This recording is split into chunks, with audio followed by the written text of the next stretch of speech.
तंत्रज्ञानाच्या आव्हानावर मात करण्यासाठी मराठी सिनेमा बनवणाऱ्या दिग्दर्शक निर्मात्याला प्रोत्साहनात्मक मदत आर्थिक करण्याची योजना आज आम्ही त्या ठिकाणी घोषित करतो। पहिला आंतरराष्ट्रीय मराठी महोत्सव आजपासून सुरू झाला हे आज या ठिकाणी घोषित करतो। ज्यांनी दृकश्राव्य एका अर्थाने पूर्ण देशाला आणि जगाला दाखवलं की सिनेमा हा असा बनवतात, त्या आपल्या एका मराठी माणसाचा कलाकृतीच्या प्रीमियरचा आजचा हा दिवस आहे। देशातील पहिला आंतरराष्ट्रीय मराठी महोत्सव आजपासून सुरू झाला हे आज या ठिकाणी घोषित करतो।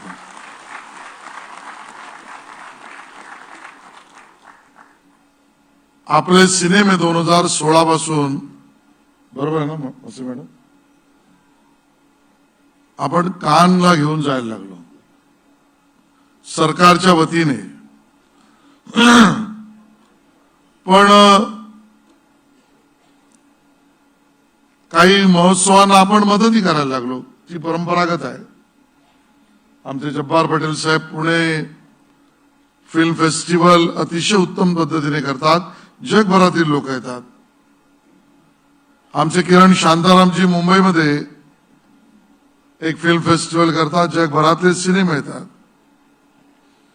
आणि झालं पाहिजे। यांच्या उपस्थितीमध्ये हा आंतरराष्ट्रीय मराठी फिल्म महोत्सव होतोय, याचाही मला अतिशय आनंद आहे। आजचा दिवस अजून एका कारणाने आपण नोंद करून ठेवावा असा आहे, कारण दादासाहेब फाळके यांचे नातू चंद्रशेखर पुसाळकर या सगळ्यांमध्ये आपल्यामध्ये आज उपस्थित आहेत। मी त्यांचं स्वागतही करतो आणि त्यांनी मला जी माहिती दिली त्यानुसार राजा हरिश्चंद्र हा जो पहिला सिनेमा दादासाहेब फाळके यांनी विश्वाला दिला, त्याचा पहिला प्रीमियर ऑलिम्पिया थिएटर गिरगाव येथे झाला। तो दिवस म्हणजे 21 एप्रिलचाच दिवस होता आणि याला आता 112 वर्ष झाले। 112 वर्षापूर्वी ज्या सिनेमाचा प्रीमियर ऑलिम्पिया थिएटर गिरगाव येथे झाला आणि ज्यांनी दृकश्राव्य एका अर्थाने पूर्ण देशाला आणि जगाला दाखवलं की सिनेमा हा असा बनवतात, त्या आपल्या एका मराठी माणसाचा कलाकृतीच्या प्रीमियरचा आजचा हा दिवस आहे आणि म्हणून हा नोंद करण्यासारखा आहे।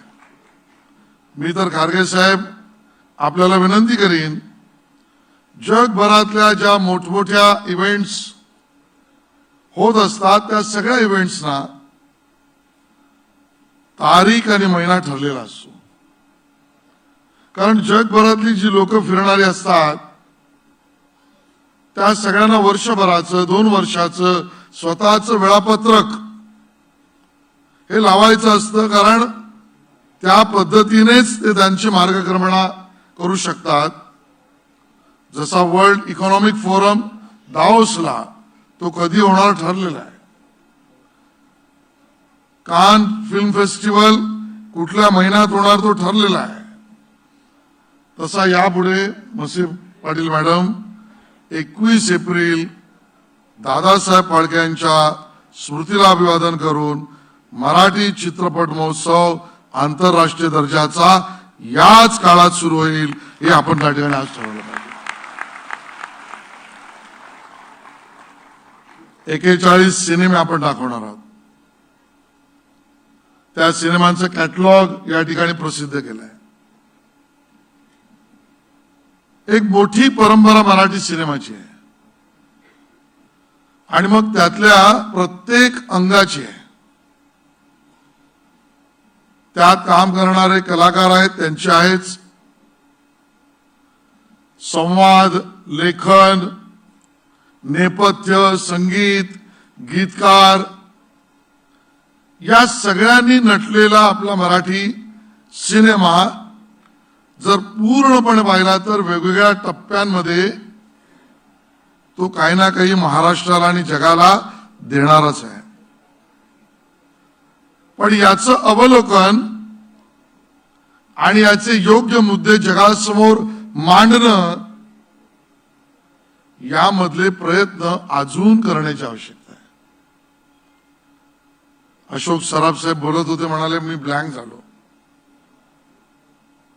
तुम्ही इथे बसलेल्या कुठल्याही माणसाच्या आयुष्यातला स्पेस कधी ब्लँक ठेवलाच नाही. तुम्ही प्रत्येकाच्या आमच्या आयुष्यातला प्रत्येक कोणा काय दडलेलं होतं ते बाहेर काढलं, ते फुलवलंय, ते पूर्ण भरून दिलेलं आहे. तशीच मंडळी समोर आहेत बरीचशी. मी सगळ्यांची नावं घेत नाही, सगळी शेवटी आला म्हणून श्रोत्रीचं नाव घेतो. कामामुळे उशीर आला. आणि म्हणून या सगळ्या तुम्ही मंडळींनी अतिशय महाराष्ट्राला आणि मराठी माणसाला दिलाय. प्रतिकूल परिस्थितीमध्ये दिलाय. मराठी चित्रपटांचे धन्यवाद करावे तेवढे कमी आहेत. काल परवा सुबोधजी मी सुरेश वाडकरांकडे 1-1:30 पर्यंत बसलो होतो आणि मैफिल चालू होती. बाबूजींची गाणी एक धागा सुखाचा पासून सगळी. आणि मग मी असंच म्हटलं की अरे त्यावेळेला काय तुम्हाला मिळत होतं? म्हणाले 12 रुपये, 20 रुपये. मग अशा प्रतिकूल परिस्थितीमध्ये सुद्धा मग कलाकार, नाटककार, गीतकार, संगीतकार, गायक तुम्ही सगळी मंडळी आज ज्या ठिकाणी पोहोचलात आणि आम्हाला जे भरभरून दिलंय त्या सुरुवातीच्या काळामध्ये तुम्ही सुद्धा अतिशय वाईट हलाखीच्या परिस्थितीमध्ये दिवस काढलेले आहेत. ही माझी मराठी चित्रपट सृष्टी अशीच नाही भरली आहे. या बहरणाऱ्या चित्रपट सृष्टीला बऱ्याच लोकांचे हात आहेत, प्रचंड परिश्रम आहे आणि घामाच्या धारा आहेत, गरिबीचे चटके आहेत, न मिळणाऱ्या व्यवस्थातून मार्गक्रमण आहे, स्वतःचेच कपडे पोशाख घालून स्वतः चित्रपटात काम करणारी सर्व व्यवस्था आहे आणि स्वतःच्या कुटुंबावर एका अर्थाने अन्याय करून सुद्धा तुम्ही मराठी माणसाला दिलाय. आणि म्हणून आजच्या या दिवशी मला असं वाटतंय माझं कर्तव्य आहे की संबंध मराठी चित्रपट सृष्टीला हा मानाचा सलाम आपण दिला पाहिजे. ही आजची वेळ आहे असं मला असं वाटतं.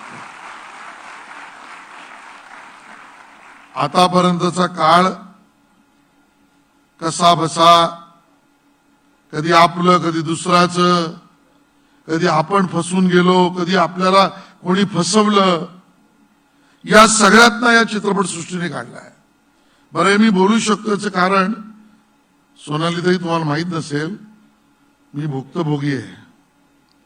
2 सिनेमे मी काढलेत मराठी आणि दोन्ही अनुदान पण नाही घेतला. त्यामुळे चटके मला माहिती आहे. या सगळ्या चटक्यातून आतापर्यंत आपण आलो, पण पुढचा टप्पा महत्वाचा आहे आणि ज्याचा उल्लेख खारगे साहेबांनी केला. त्या पुढच्या टप्प्यातली आव्हानं मला इथे मोठ्या प्रमाणात युवक युवती दिसत आहेत. ही आता तुमच्या हातात आहेत. जगासमोर आव्हानं आहेत, चित्रपट सृष्टीसमोर आव्हानं आहेत. मला किरण शांतारामजी म्हणाले की मल्टीप्लेक्स मराठी चित्रपटांसमोर आव्हान आहे. खरंय, स्क्रीन्स मिळत नाही, खरंय. आपण त्या मी बाजू कोणाची घेत नाहीये, त्या मल्टीप्लेक्स चालवणाऱ्यांना पण आव्हान आहे. ते OTTचं आहे, सिनेमा चांगला निघण्याचा आहे. या सगळ्यातून लोकांच्या आवडी सवयी बदलल्या आहेत. 5 डे टेस्ट क्रिकेट कोणी बघायला तयार नाहीये. 2020 बघताना सुद्धा मनात डोकावत आहे 10ची असली तर बरंच. डिजिटल क्रांती झाली आहे. आता दिग्दर्शक पुण्याच्या इन्स्टिट्यूट मध्ये किंवा फिल्म सिटीमध्ये बनतील असं नाही आहे. आता दिग्दर्शक घराघरात बनतायत. एडिटिंग घराघरात चालू आहे. मिक्सिंग घराघरात चालू आहे. कॉन्टेंट क्रिएशन चाळीमध्ये, गावठाणामध्ये, इमारतींमध्ये चालू आहे. इन शॉर्ट बनवणाऱ्या फिल्म्स पूर्वी होत्या, आता बनवणाऱ्यांची संख्या वाढली आहे. माझ्या मनोरंजनाची आवड परिपूर्ण करण्यासाठी सिनेमागृहात जाण्याची गरज नाही, माझ्या खिशामध्ये आहे. मग या वेळेपासून तंत्रज्ञानापर्यंत या सगळ्या आव्हानांना माझा मराठी चित्रपट सामोरा कसा जाणार आहे. एआयचा जमाना आहे, मशीन लर्निंग आहे, क्वांटम कॉम्पिटिशन आहे, आयटी पूर्णपणे आहे, कारण आयटी मिनिस्ट्री माझ्याकडे आहे. मग या सगळ्यामध्ये मी परंपरागत मराठी सिनेमा, या परंपरागत मराठी मनाला नक्की बुरळ घालेल, उद्याही घालेल, याच्याबद्दल शंका नाही. पण जगभरातली लोक जोडेल का? माझी उद्याची पिढी जोडेल का? संगीतातल्या टेक्नॉलॉजीची आवड, इफेक्ट्स, साऊथचा उल्लेख कोणीतरी केला, तुम्ही केला सुबोधजी.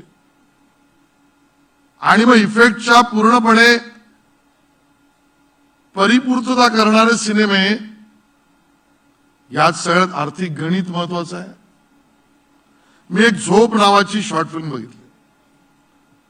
मी तुम्हाला सांगतो की मी 8 ते 9 मिनिटाची अशी फिल्म याआधी पाहिली नव्हती,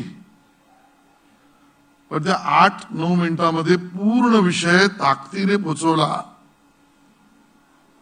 ती फिल्म बघितल्यावर मला असं वाटलं की अरे, यातना माझं मनोरंजन किंवा सामाजिक भान आणि शिक्षण जर परिपूर्ण होणार असेल तर 1.5-2 तासाचा सिनेमा याच्यासमोर आव्हान आहे. दोघंही चालले पाहिजेत.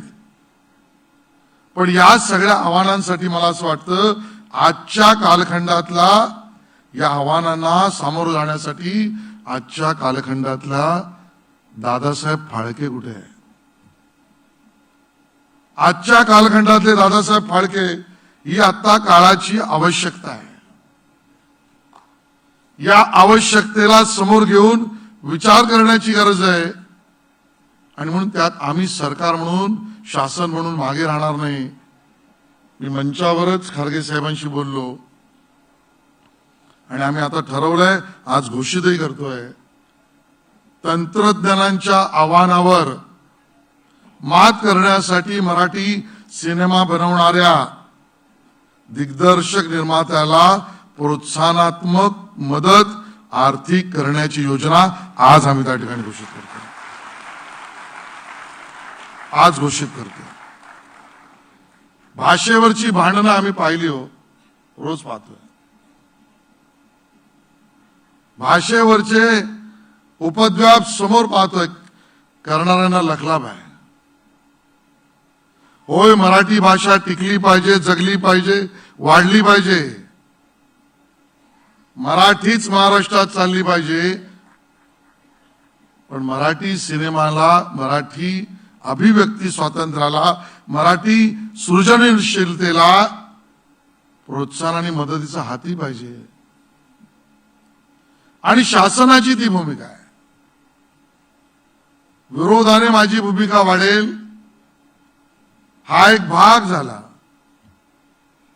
पण माझ्या विरोधाने माझ्या भाषेबद्दल अन्यांच्या मनात तेढ निर्माण होईल की नाही, हाही संशोधनाचा भाग आहे. आणि म्हणून आम्ही शासनाने ठरवलंय या सगळ्या विषयात उभं राहायचं. मराठी भाषेला अभिजात दर्जा त्यातलाच भाग आहे. भाषेमध्ये शिक्षणाची व्यवस्था असं राष्ट्रीय शैक्षणिक धोरण त्यातलाच भाग आहे. मराठी शाळेमध्ये अनिवार्य शिकणे हा आमच्या योजनेचा त्यातलाच भाग आहे. न्यायालयामध्ये मराठीचा वापर अनिवार्य करणे आमच्या योजनेचा त्यातलाच भाग आहे. केंद्रीय परीक्षा केंद्र सरकार जेव्हा यापुढे करेल, ती रेल्वे असेल वा सीआरपीएफ असेल, ती मराठीत पण झाली पाहिजे. हे आम्ही केलं, त्यातलाच भाग आहे. सोशल मीडियाच्या भाऊ गर्दीत विश्वासार्हतेने चकाकणारे नाव म्हणजे लेट्सअप मराठी. सगळ्यांना, सगळ्या नागरिकांना ती स्पीच, ती लेट्सअप वरील मुलाखती म्हणजे विचारांचा खजिना. त्यानंतरच्या निवडणुकीमध्ये मला सोडून गेले. बातम्या केवळ वस्तुस्थिती सांगणाऱ्या, न प्रोपगंडा, फक्त जनतेचा अजेंडा. क्योंकि आने वाला कल जाने वाला है, जाने वाला कल आने वाला है. राजकारण, मनोरंजन असो की क्रीडा क्षेत्र, महाराष्ट्राची स्पंदने संवेदनशीलतेने टिपणारे माध्यम म्हणजे लेट्सअप मराठी. जगासोबत एक पाऊल पुढे राहण्यासाठी लेट्सअपचे ॲप, सोशल मीडिया आणि वेबसाईट सोबत कनेक्टेड रहा.